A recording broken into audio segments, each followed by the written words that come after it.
Roger Whelan came in and he said, you'll start with your club and you'll finish with your club, and anything in between is a bonus.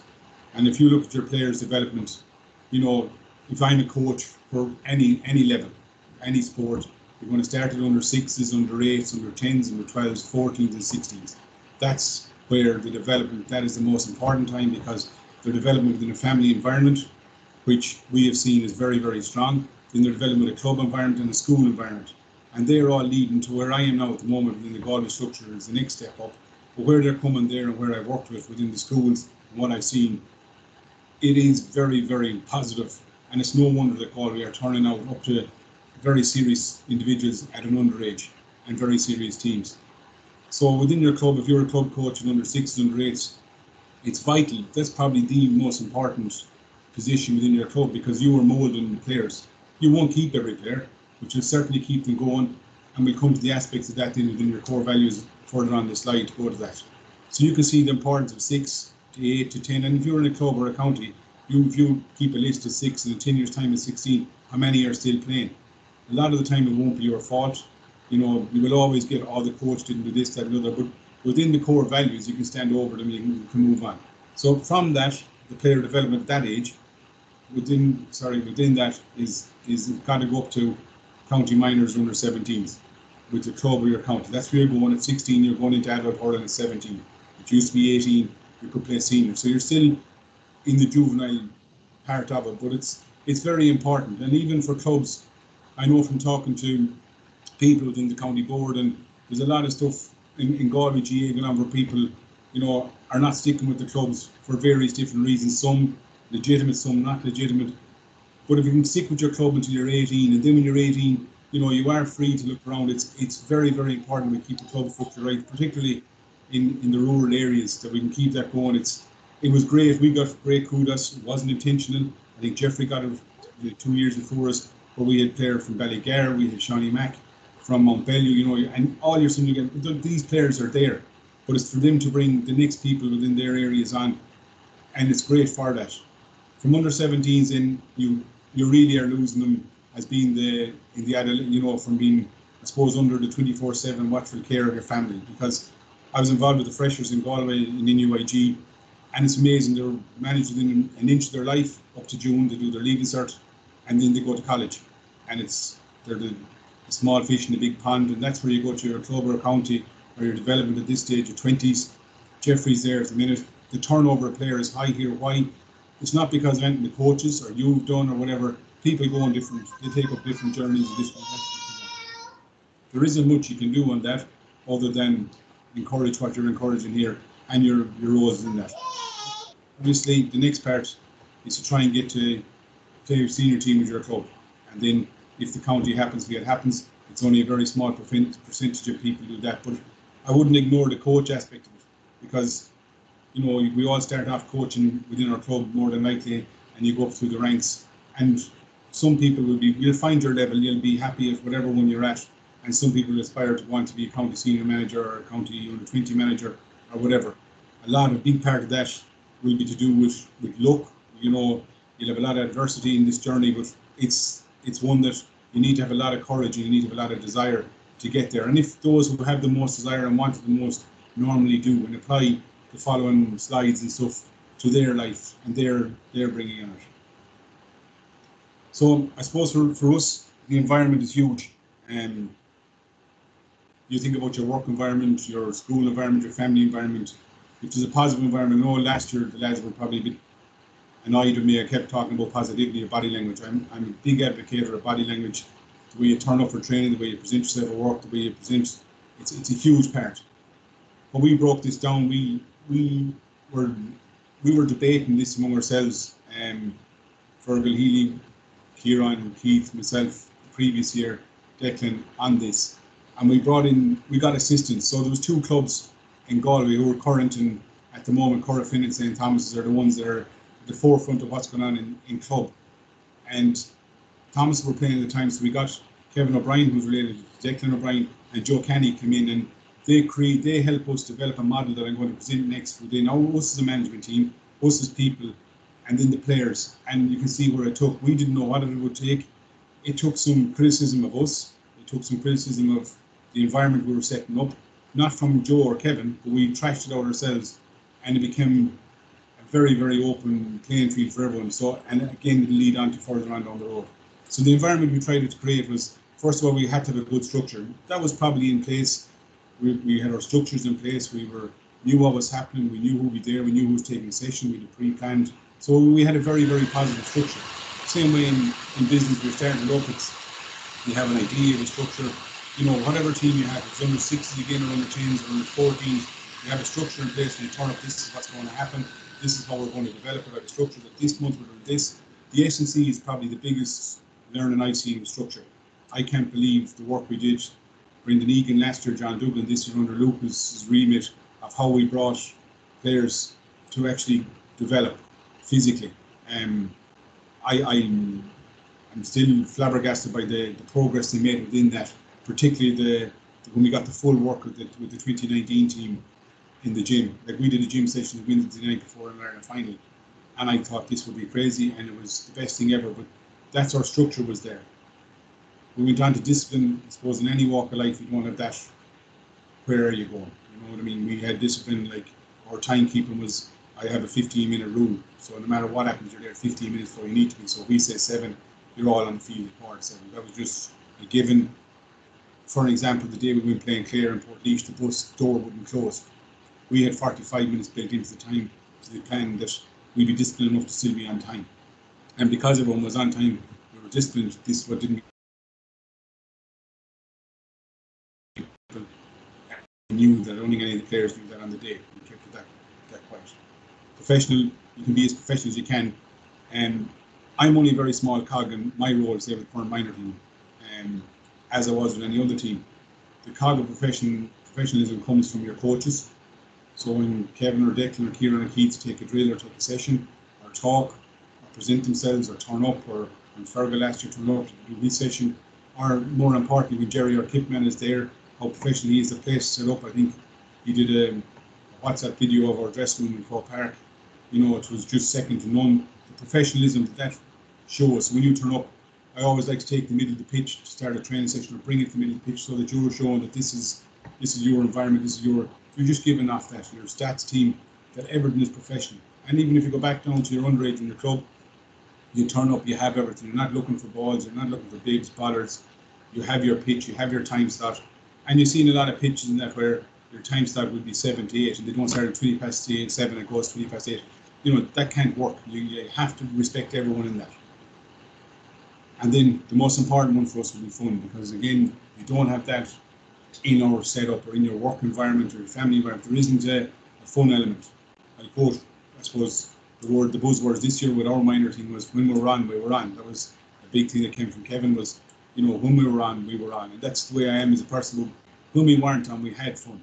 You know, I go back to, on this business with this model, that my uncle trained Offaly to beat Kerry for the 5 in a row in 82.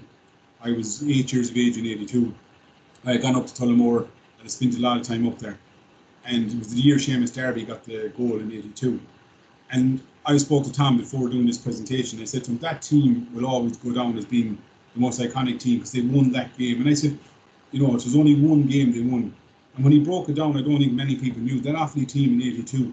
In 78, they lost the Leinster semi-final. In 79, they lost the Leinster final. In 80, they won the Leinster final and lost an All-Ireland semi-final. In 81, they won the Leinster final and lost an All-Ireland final. And in 82, they won the All-Ireland final. It took them that length of time. And everything he's mentioned in this, words he mentioned back in 82 are relevant now. And probably even more relevant because at the time they didn't recognise them, or they weren't mentioned or written down or presented in forms like this. But when he mentioned stuff, he didn't mention fun. And he said they had, you know, young players coming in, they had a core older player. He mentioned Martin Furlong being the massive leader, and they brought them all on. But when they were on as a team, they were on. But they had to suffer, going back to the comment of the tree, that team grew as that tree, and they had adversity all the way up until they finally achieved their moment. And it was very iconic. Derby's goal, for those of my age and probably a bit older, we all remember that it was voted the most iconic moment. But what that team went through to get that, you know, it doesn't happen easy. You see businesses nearly folding and coming back stronger again because they took it on, they broke it down, they developed it, and they kept going. And again, the two words they used, they had courage and they had belief. So from that, we had to have management core values. And I think if you took it, we could pause it for a minute and say, right, what would your management core values be, whether it be in any sport, whatever you're managing, whether it be your family or whatever they keep referring to, your business or your team, what are your core values? If I was asked that when I started off this, I wouldn't have known. I'd probably say, try and be fair. So over the years, the people I mentioned, and particularly the current and including Fergal last year, and this came from the work with Kevin and Joe, with us as a management team, into where we were going to get to. So our core values that we felt over the years that we all brought, and we all thrashed them out. And this isn't mine. This is not me. This is a group of people going back 18 years we met, and these are the most. So the first thing we had was integrity. The integrity part of it, you have to, being honest and have strong moral principles.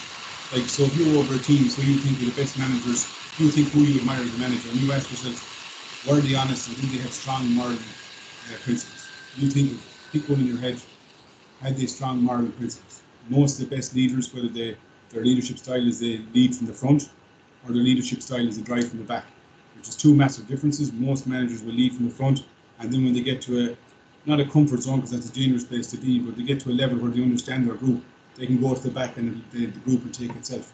Probably what happened with Eugene McGee in Offaly in '82, or probably happened to Cyril Farrell in Galway in 1980, and further on, and so on and so on, with Mihal later on, so they're things, so integrity. And this is stopped here, Modesty, objectivity, loyalty, and discipline. So that's next. So your modesty, no one gets bigger than themselves. Your objectivity, your loyalty, and your discipline. So where will the loyalty come in? In management, it comes in because things aren't always right. And if you break rank in that, or if you have someone that's not speaking about you behind your back, that's never going to work. You have to have trust, unbelievable loyalty to somebody. When you work for someone, I know in businesses where they have people, right-hand man and a woman, and they've gone in and been disloyal and gone against them. It's very heartbreaking, but you have to go back to your tree and pick yourself up and find the person that will take you to the next level you want to go to. So they were modesty, objectivity, loyalty, and discipline. We found they go without saying. And then the other one was tenacity, empathy, authenticity, and maturity. Empathy is huge. The rest, maturity will come with time, but empathy was just something that's to know when, I suppose, Damien said to listen early on, I think you referred to that. I suppose empathy for me would be to know when to say nothing and to listen. That point will come and everything. And for me to remember that, or for you to remember that, if you see that integrity, modesty, objectivity, loyalty, discipline, tenacity, empathy, authenticity, maturity, I mold a team. And that's your management, it's not you. It's your management mold a team. So when you have a team, whether you're going out to make $1 million, or go to win in Ireland, or win under sixes, or have 20 lads down training and keep lads, you mold that team. You as a club, you as a person, them values will 90% of the time be coming from the family and the school, but when we get them, and the club definitely, that's what we have from that. So we took that on board and we tried to bring that to the next level. So again, I go back to it, these are the three that I would have had, that we'd be honest, open, and trusted, we'd be hot. So as a management team, if any personally the people I have with me, they're not going to be quiet when it comes to their point of view. And that's what I need in my management style. I like that. I want that. I don't want people to say yes for the sake of it. I don't want them talking to me. I want them to tell me if it's wrong, it's wrong. If they don't agree with it, they don't agree with it. The same way as with people I mentioned previously and people further on, that you want people to be hot with you. You don't want somebody who's going to be just agreeing with you, because you have too much at stake for yourself, for your team that you're with, for the people working with you, for your club or your county or whatever it is. If people aren't honest, open, and trusting, where are you going? You think about the team, you think about your selectors you have with you. If you know going out the gate that one guy doesn't agree with that and he's going to tell A, B, and C uptown, well, Brian Hanley picked Joe Bloggs because, and I didn't agree with it. Or worse is, you lose a game and you're blamed because you win together, you lose together. Do you know what I mean? But you need to have that hot relationship. We had this with the players, again with Joe and Kevin's assistants, and what came from that was staggering. And we did this, we debated whether we do it or not, and we did. And the reason we were successful in 2019 was because the players we had to do a thing where the characteristics to be in a minor team, the positive, negative, and management. So what was a positive and negative thing to be a manager and a coach within the team? And the feedback we got was critical on us at times and positive on us at times, but it worked. So this is what the 2019 thing went on again about our core values within a group. So this was our group when we were hot. We were hot. So this is what we devised. We had 2 or 3 of these boards up in the dressing room. We got printed out. So this is what the young lads came up with ourselves as a management team. This is what we said, if we're going to take Galway hurling forward on this team. So this applies to yourself in every club, every team, and them all. So we said we had to be good communicators. What do we mean by that? Really, the real thing we didn't want to have, and I think it's in the current climate at the moment, it's very evident that we wouldn't give mixed messages. I was accused of giving a mixed message big time in training. I would say, go do this and the coach the other. I would let play go on when I was refereeing it. And I was pulled up on them rightly so. We don't give mixed messages. So when you think about what happened with the announcement yesterday, the government and the announcement of the GAA, we're all sitting here tonight as GAA people. We don't know where we stand with the mixed message. We're getting the league is on, the league is off. Clubs are back, clubs are not back. We don't know. So we encourage mistakes. I'm a firm believer in that. I said it the minute the final was over. They were the same guys who went up that morning going up the bus and going home. Whether they were man of the match or never hit the ball, it didn't matter. You encourage mistakes because from that you learn. We tell each other next, these are all little things. We listen, we show positive body language. That was huge. On that final, we were in control of it. We were doing well. And there was a bit of to and fro on the line. And 2 players came to me after the game and told me that I just clapped and did something out to them and they knew they were okay because our body language was right. I didn't show a different body language. And it just shows that when you do show that, it does affect the players. Because if you have all this right and they bought into it, little things like that, your body language, the way you talk, the way you act in the dressing room, the way you act in the bus, the way you change anything. You know yourself, I'm sure a lot of us have heard the day it's gone wrong, you could nearly preempt that things weren't right. We are good, we're good, we're respectful. So what are we respectful to? Our opponents, officials. Officials is a huge thing. I'm going to come back to that one at the end of this slide, and I'm going to refer to our captain, Ian, again, not about his hurling, but what happened to him that day and the team and the bunch, that this did work. So I'll come back to that. We respect the officials. We're responsible off the pitch, yes they were, and you just got to hope and trust the players, come back to your hospital, that they will be. We are prepared for training. That comes back to us, the fundamentals of the environment. We are on time. Come back to what I said already. We follow our SSC, I said already. We follow our diet and plan. We had Michael Day in doing that with us, and the lads really bought into that. They need that. It's good for them going forward. It's people can never play hurling after 16, and even new lads, even the amount you get Ian Connery and you sit down with him, and he will tell you the levels of obesity, what he sees going on in kids. It's not good. Can we improve it? Yes, we can. Can we get some discipline with that? That's what we'd like to do. We are savage workers. We always give 100%. And many people say, well, you didn't give 100%. I know they did. Even the worst day you would have tried to always give 100%. We work hard on and off the pitch. What does that mean? I'll come back to Ian's thing again in a minute on that. We work hard on and off the pitch. So we left no stone unturned. That I made myself available off the pitch to every young man. We tackle very basic things, savage workers. Anyone involved in the game now will know that if you're working harder than anyone else, then we tackle harder probably than anyone else, for longer periods of sustained it, because of the SSC, and it all filters back. But that was the case. And we are responsible again on and off the pitch. The next one is huge. We are a team. So I'm only talking to Declan O'Brien last night. He was on about a player, on about this presentation. He said one of the best moments for him was when a player who wasn't in our starting 15, wasn't in our 24, was in our 24, but didn't get on at any stage. And himself and his father came over talking to him, having a cup of coffee in Galway pre-Christmas when we were in lockdown. And he said, that meant the world to him. And our big thing was, if we never have anything to do with that team, that we can go and see them playing in Croke Park and say, well, we had some small part to play with their clubs, with their families, with their schools, that we helped in some way. We are humble and we don't do egos. The players picked up on that big time. 1 or 2 players didn't make the panel. Because of that, we don't do egos. And people who look at you, and I know when they see a manager, you see in a role, they say, oh, he's an ego, he's this, that. No, you can't have that. You don't do egos, because the day it's right for you, you're only a very short span away from it going wrong for you. Why I refer to Ian on this is, when this proved to me it worked was when we played Wexford in our Ireland semi-final. While we all can believe, and it's easy to put stuff up on the board, Ian got sent off, rightly or wrongly, we didn't know at the time. Ian got sent off, our captain. Shane Morgan came back, centre back. We were down to 14. Probably our best performance, being at 14. And everyone stepped up to the plate. Everyone was brought on, stepped up to the plate. We are a team. Everyone stepped up. And with time up, Shane Morgan got knocked out cold. Without asking, Kieran was on the line with that day and doing the mere forney. He was in separating, and he showed respect. We didn't bark at the referee. We didn't do anything wrong. We respected everything. Shane was knocked out and gone, and Ian was sent off. We win the game. I go and do the bit of media stuff to do, and I go into the dressing room. And I turn around and I say, right, we're without two guys for the final. Ian, do you want to say in? And Ian stood up and said, two more have got to step up from outside the 24 to inside the 24, and two got to step up. I'm out. Shane is out, Marty's out. And it doesn't matter. But the biggest thing was, when what he said, is we all believed it.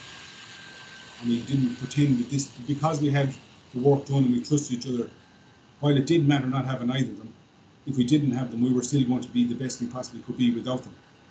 And he carried on and conducted himself for the next 10 or 12 days in a remarkable fashion, where we were in bits from that we couldn't show it, and he was probably in bits we couldn't show it to us, but it never affected our training until we got to Dublin. And on that, we had done such work. The first phone call I got was from John Fahey the next day, said, I think I can get you off this.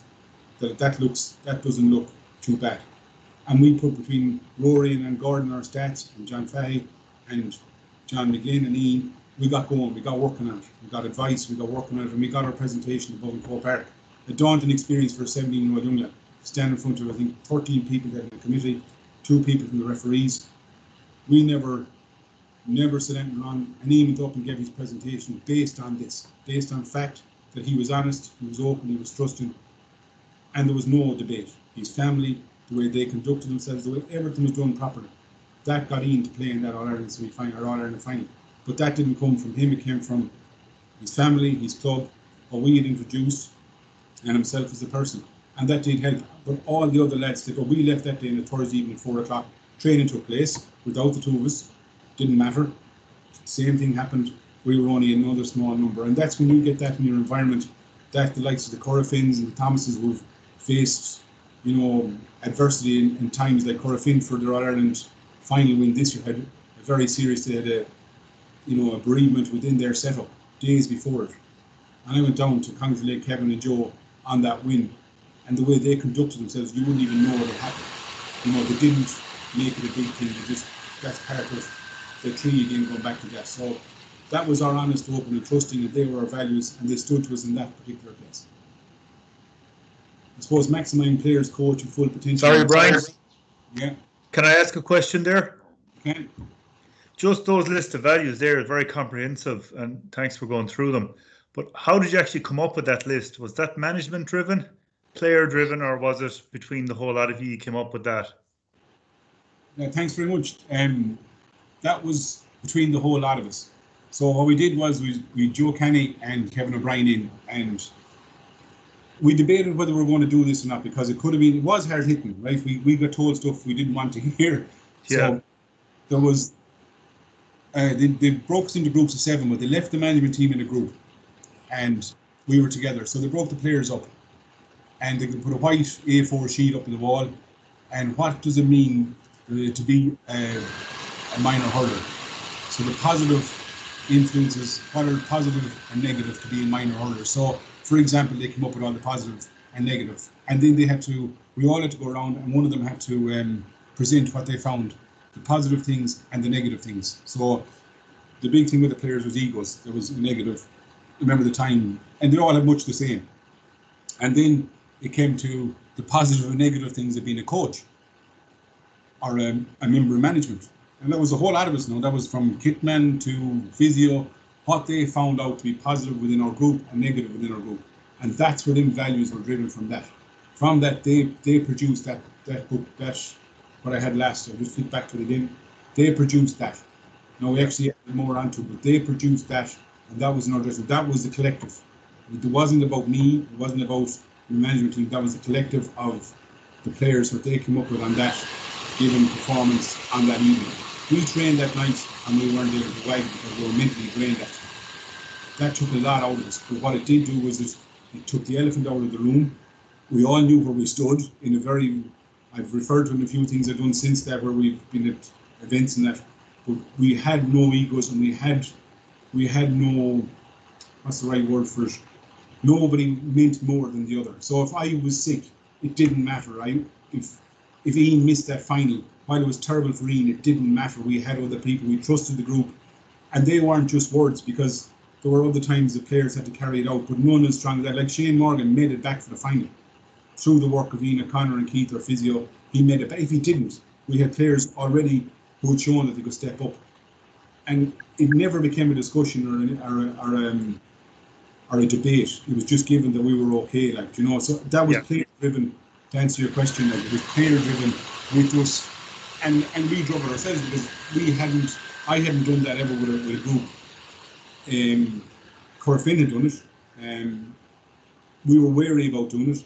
The feedback we got was brilliant from ourselves. The feedback that Joe and Kevin got, they couldn't believe how honest and open the players were on the night. I wish they weren't as honest about some things, but they were. So it probably was the single most learning curve for us as coaches. On behalf of Fergal, Declan, Kieran, Keith, you know, Jerry, all of us, I think it really was an eye opener that how intelligent, how smart, how tuned in, how, if I go back to that age, I wouldn't have been able to deliver them what they were doing there, you know. Yeah. Does that answer your question, or is that okay? Yeah, that's great. And I think when the players contribute to their own value system, they adhere to it a lot better as well, probably. And, you know, it becomes part of their day-to-day on the field and off the field, as you say. So, yeah, that's brilliant. Thanks, Brian, for that. It wasn't just one player. They were in groups and they lived it. It's all right. It's very easy to come up with words and stuff, but they lived it. They did live it for us every day. They lived it. Like you were nearly going under pressure to provide a good enough event for them, to get them to advance and to develop and deliver. And it became about the most important person in a club or in a county or an entity is your player. Without the player, we don't have a game. Without the referee, it won't be refereed. Do you know what I mean? So it's there. People get ahead of themselves. It wasn't about us. We were lucky to be a part of it, and that was what we felt genuinely. We still do. We're thrilled to be a part of it. While it's been hard with COVID, and I feel sorry for the current bunch, but we've had the memories of that, which will never go away from us. Do you know what I mean? And they did deliver that. That isn't our coaching. That's not Brian Hanley stuff. That was what came from them. Yeah, great. Thank you. So Damien, I don't know if you're there or not. Yeah, I am, Brian. There's a few questions there, lads. We'll take questions at the end, please, if nobody minds. So you can go ahead there, Brian. Yeah. No, if you want to ask one now, you can. I don't mind, Damien. Whatever suits. No, you're fine. Go ahead, sir. So this one, Damien, and the maximising players' coach full potential. I don't want to hog this because this, I don't want to preach it. It's all the people that I've mentioned down to the years, and from business to this, from work, from people I admire to this. So this is what we had done based on our values from a coaching point of view. How do I develop Brian Hanley to be the best coach he can within the value system, setting up this? So the first thing, very simply, was my body language would always be right. I'd be disciplined, I'd be on time, I would create fun, I would create learning, but I would do that in a manner that everyone understood. Whether it's sixes or seniors, it's still the same basis applied. I mean, would you agree? You're not hearing me. No, sorry, absolutely, Brian. And yeah, and just there on that slide, the 10 orbits, you know, closer to centre is where we need to be getting our coaching to, because the learning is done through the conditioned games, the small-sided games, you know, the backs and forwards. I think we undervalue what's done there, and then, you know, inevitably it's the full-sided games. But in those 10 orbits there, Brian, everything we've done in academy level over the years, you know, is captured there. Your basic drills into your intermediate drills, into your advanced drills. And again, just a game happens once you introduce a tackler. So a 1v1 is a game. So we kind of get a little bit lost on what we have to be doing. If there's 22 in the field, it's 2 11s. If there's, whatever your number is, you divide in half, and that's a game. But, a game is a 2v1, a game is a 3v2. And a lot of what's done there, and that Brian was part of the whole cooperation in, as Jeffrey was previously as well, the development of players through the small-sided games. And as you said there, Brian, more questioning than giving them the answers, coming with questions, getting them to sort out their own deficiencies. It's up to us as coaches to find out where the input correctives are. And I think we learned that through probing questions and challenging them in that value system that way. But yeah, pretty much, Brian, everything is captured there in those 10 orbits, and we're trying to, make the thing become a games-based activity. So getting closer to the centre is the deal there. Yeah, and on that, like we would have given players, and like our kitman Jerry Maloney did the chat to the team before we played the All-Ireland semi-final. I believe in giving empowerment and delegate a lot of work, a lot of things to people. So they were empowered. But when it came to this, I suppose where the values kicked in for us in this is that where we had a set play, we had, for example, we would have clear message. We weren't going away from it. I made a call in the semi-final. Sean O'Hanlon had a ball, and I said, deliver. And the eating I got from Fergal over saying that, where we should have played it through the lines, and we turned over the ball straight away. And that was a mixed message, and it's for you to give this, and when it becomes natural what you're doing there in your training. So if you're given the one message in training, when it comes to match, it doesn't matter the pressure. People say the pressure in big days. Well, if you replicated everything in training, you have it's like the study for exam. If you have the study done, you'll do well in your exam. So we had our study done. We give the right messages, we give the right ethoses, we did our values, we had known what was right when we spoke about a full-sided game, when you were set up with backs and forwards, what we're looking for, our practice plays, where we set up for frees. If Shawnee Max can now take the free, the way we set up, basic drills, then we had fun routines. Brendan Egan was doing the SSC at the time, was brilliant at adding a lot of fun into stuff. And then we had advanced drills, so where we wanted to create the goal chance.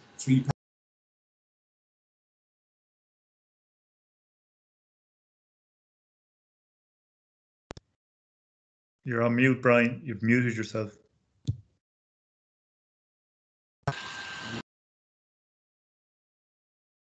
Yeah, just unmute there, Mike. Brian, please.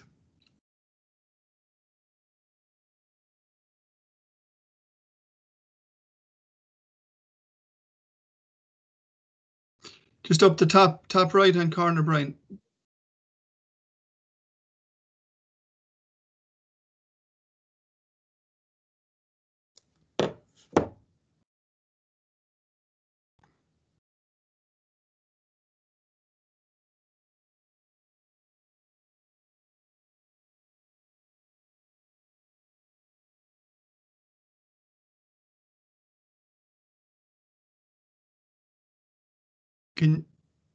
If you can hear me there, Brian, it's just up the top right-hand corner there. Just click the mic.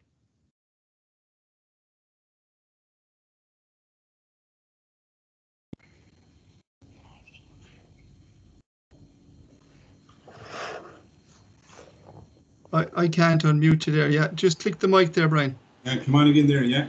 Yeah, perfect. Thank you. Sorry, no, what happened there? No, so I go back onto this again. Yeah, just share it again and take your time. This is normal enough on webinars, to be fair. That's where we were with that. So I'm just going down quickly to what we were. So that's where we were with that in the training part of it, So it really lends itself to where you want to be, within that. So moving on from that, we had a player coach culture, and it would have been, what we wanted as both. So it really was, and it's like anything, it was your attitude, what you brought to it, your preparation, what you were going to do before, during and afterwards. That's still all preparation, your practice, when you were there, what you're doing away from it and on the pitch, going back to our values, our learning, and then yourself. And it's like anything else, it does all come down to yourself. Your attitude, the way you come into training, when you're at training, when things go right, things go wrong. Ian's attitude that day, as I explained, was second to none. Our preparation was good, off the field, on the field, our practice, away from the game, You're learning. So when you came to learn. So when you were on, and then really and truly it is down to yourself. And I just put that word as apply. It's very simple. You know, it's basic. It's what it is. But I think in Anton, everyone on this meeting that's still here can revert back to that and think about it yourself. Like, the days when right for the days when wrong for you, there's something wrong in that. I suppose I'm coming to the end of it now because I'm over my time, but future development, we have this thing, you won't solve tomorrow's problems with yesterday's thinking. And if you do that, people, you have to move forward.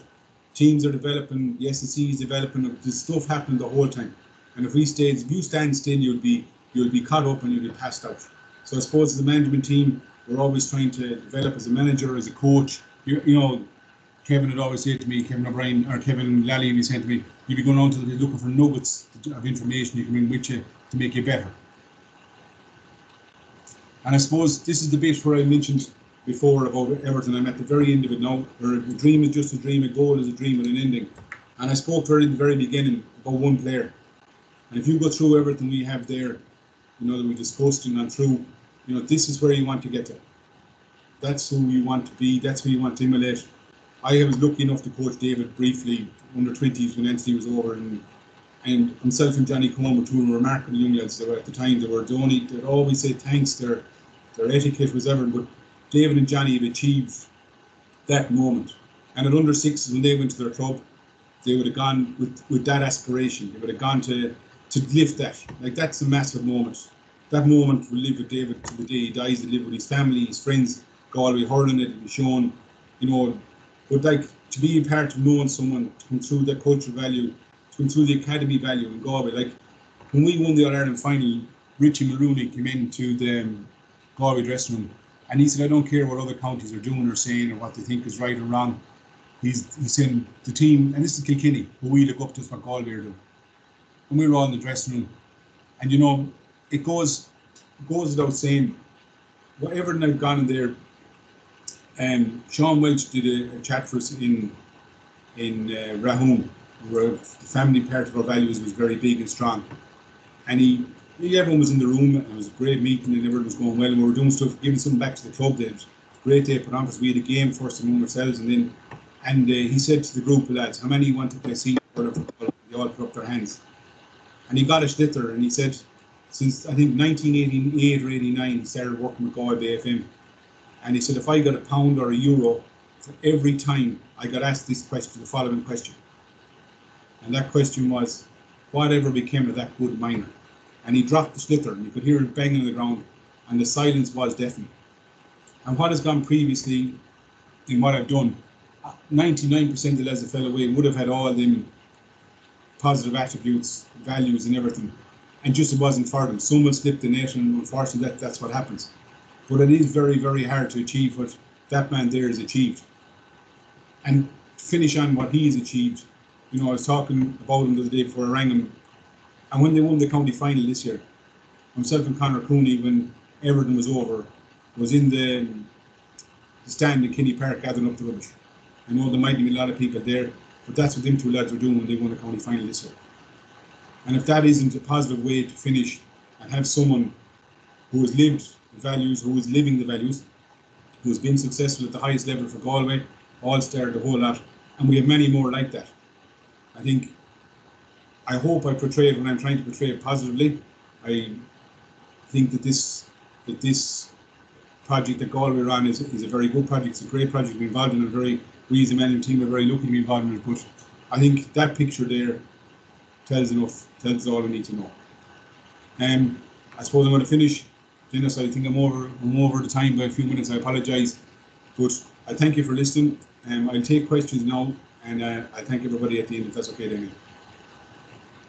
Yeah, and look at Brian. Thanks so much for that honest, open, and trusting presentation. I think the first night I heard you talking about hot, I thought you were coming with the machine guns to take somebody out, but just an email came in there about the webinars in general, Brian, and I suppose it captured it from Jeffries and Donald O'Flaherty's there last week, maximising the full potential of not only the players but the coaches. Will you take that on for a second? Normally a management team will engage and their full priority will be developing the players under them. But we've gone on a different tangent. We're bringing coaches on the learning journey as well. Will you take on that there, Brian? Do you mind? Yeah, well, I suppose the biggest advert for that in Galway is Fergal Healy, because Fergal would have coached within the Galway setup now. So obviously everyone knows he's a coach in Cowell, but he would have coached at under 14 level in Galway. Correct me if I'm wrong, Damien, now and I say. He would have managed the under 16s. I went in when I finished in Westmeath, I went in and helped him actually to go over the B team under 16s under him. He had Hadji, he had Declan was in with him, Kenneth Burke was in with him. You know, there was a lot of, he started in, Ryan was in with him all the time, O'Shea was in with him, and then he went from under 16s up to 20s with Tony Ward and the seniors, and then he came back down to minors with me. You know, we had always said that it was a pathway to play senior hurling for Galway, where Fergal took it literally with coaches because he went from minor to senior the next year. But that's what that's what the ethos of the Galway coaching system is to develop coaches as much as players, because the top coaches will get the top players to achieve what they want. And in clubs, I see our own club, they're doing great work and trying to bring out a book and trying to coach club players. I see where the young lad is hurling the same thing. You know, you see it in schools. There is great coaches out there. But within the value system in Galway, that has been very much to the fore since I got involved 5 or 6 years ago, that there would be a pathway for you if you were showing interest and showing value and showing that, yeah, you have something to offer, that it wasn't a closed shop, and that we can step up. Like Jeffrey would have done the same thing, I presume. I'm not sure about the 14s. I definitely know 16s. He did the Nina Co-op with Shane Cusick. I know he did the minors, obviously. He's now the 20s. So Jeffrey would have done that. I think Shane Cusick would have done. There might be more.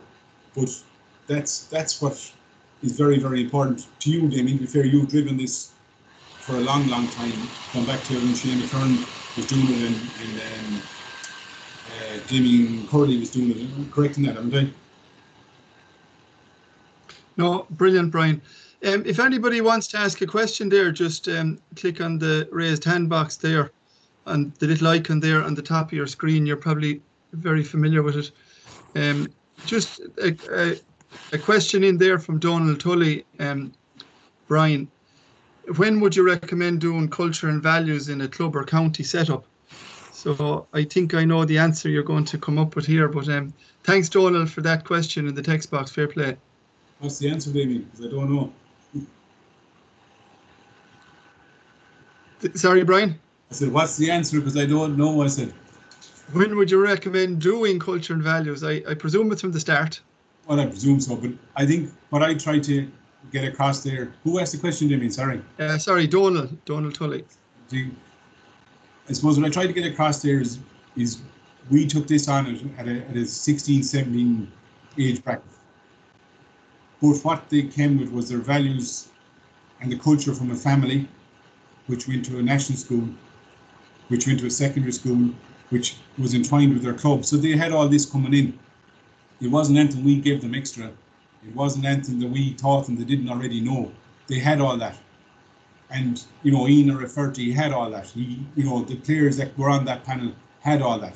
Some of them maybe not as good as others, but they all had that. But I think, it's from the beginning, it's what you instill in your own children, it's what you instill, the teachers, they do like unbelievable work in national schools. Then your club coach gets it at 6s. That's why I started off the first team I mentioned was 6. I know the importance of that and getting them going, and they get to understand what's right and what's wrong. And believe me, they'll understand it there a lot easier than they will at 18 at times.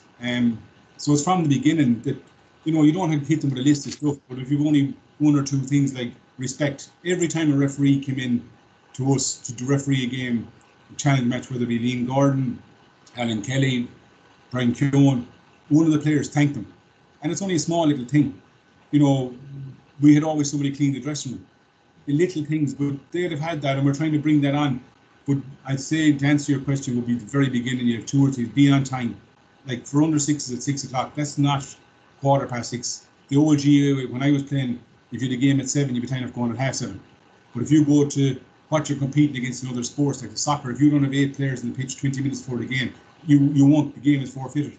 And and if you haven't got your togs, socks and everything right, the GAA has really improved in that. But as a club culture, you can bring that in. As a school culture, they're bringing it in, and in a family. So I'd say from the very, you're doing it unknown to yourself, you know, and it's just when it comes to a team that's out there to try and win, that's where management will take that a bit further. But I'd say everyone is doing it, Damien, without even realising. I think, Brian, like if you really drill down deep, you know, culture is a set of social behaviours.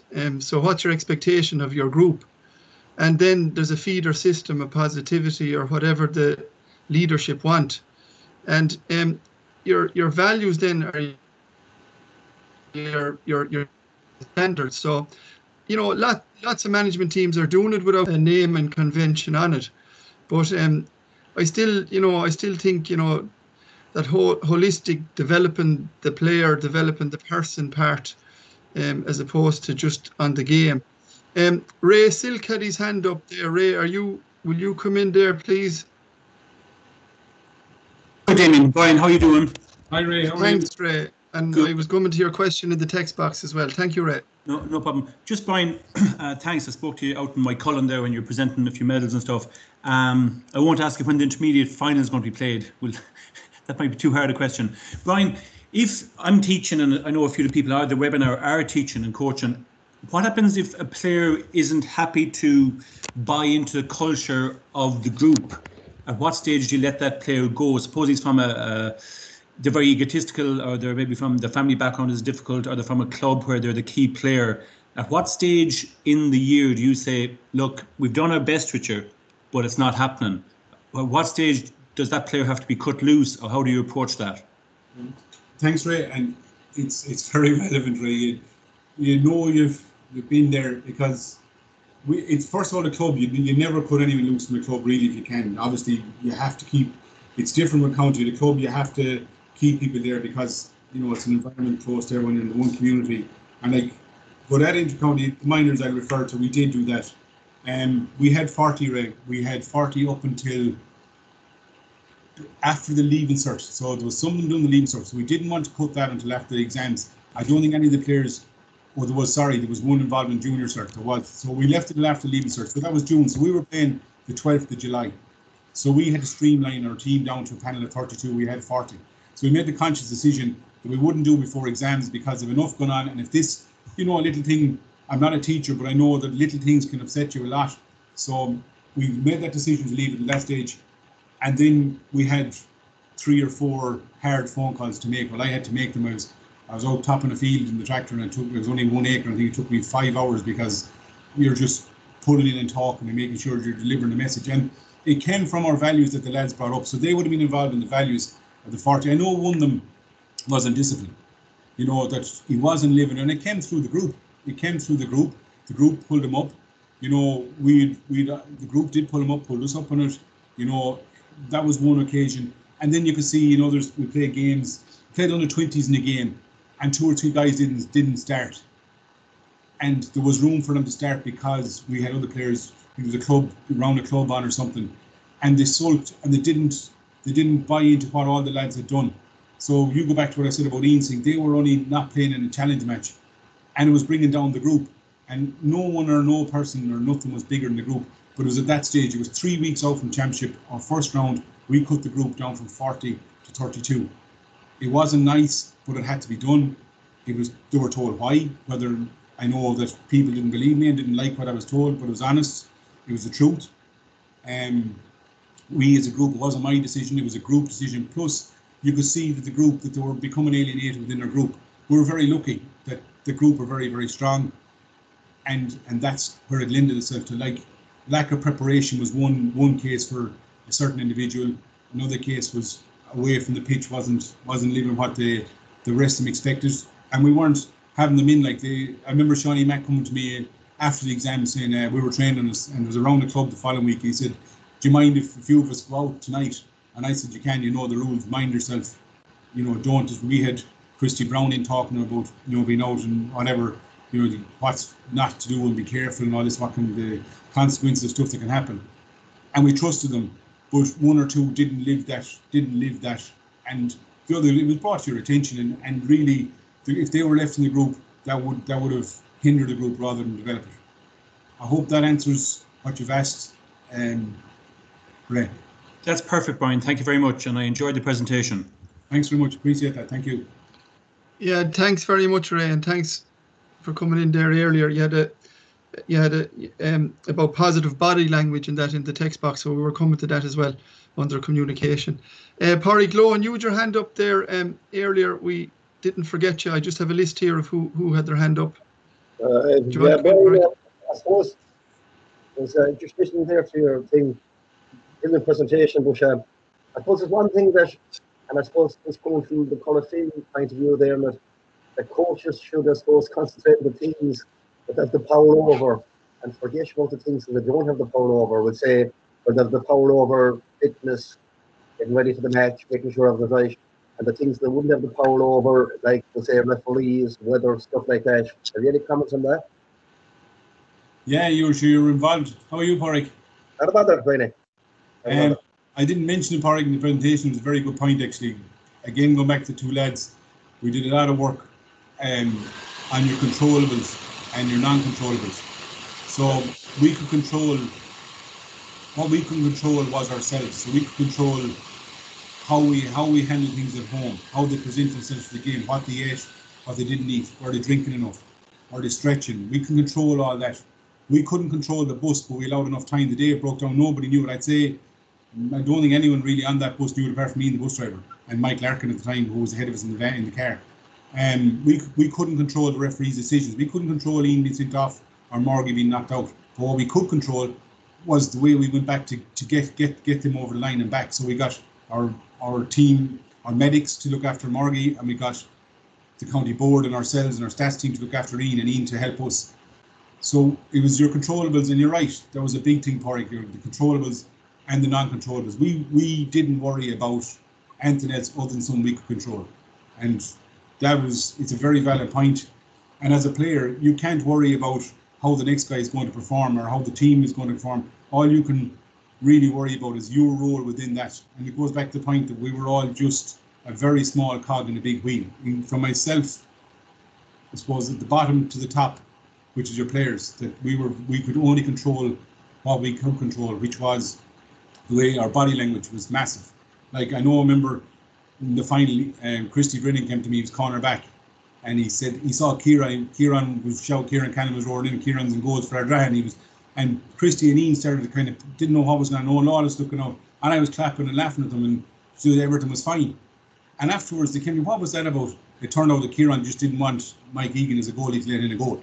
That was what it was about, but the body language that they would have read it would be what was going on, it was different. So we could control, anything we could control was in our destiny, and that's what we did do. We couldn't control, the referees, I said, the weather, anything else, the dressing rooms, we left that to people to do, and yeah, that's a huge part of how we were presented at that time, for it, yeah.